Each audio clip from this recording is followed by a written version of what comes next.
it is a pretty crazy thing that we are living in that sci-fi world where we're sharing these spaces with robots. Like you see cleaning robots, factory floors are full of robots, warehouses, and then now places such as hospitals and hotels as well. So, the term, the slogan for Kone is dedicated to people flow.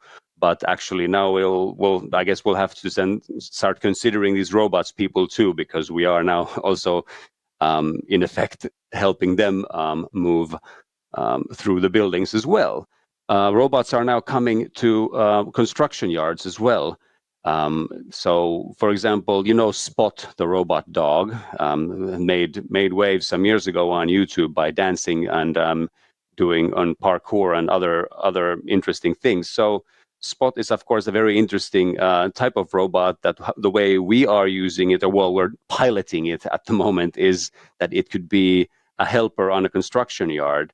And, if you've ever been to a construction yard, you know that one of those robots that move on wheels, like a cylinder on wheels, would never get very far. So you need to have agility that Spot, for example, offers. But the idea is that it can give feedback on the productivity of the construction site, and it can really improve the productivity.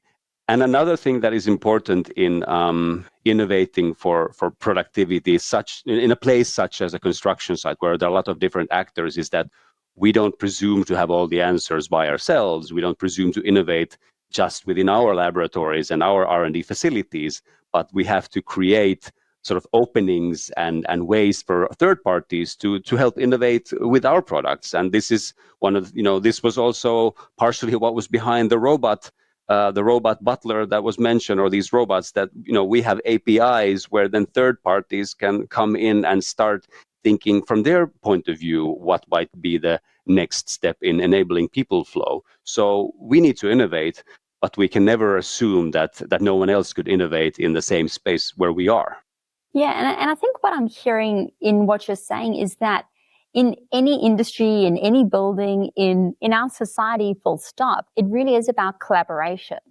And it sounds to me really what you're thinking about is, so we're talking about robotics in two different modes. We're talking about within the building and within construction while the building's being built.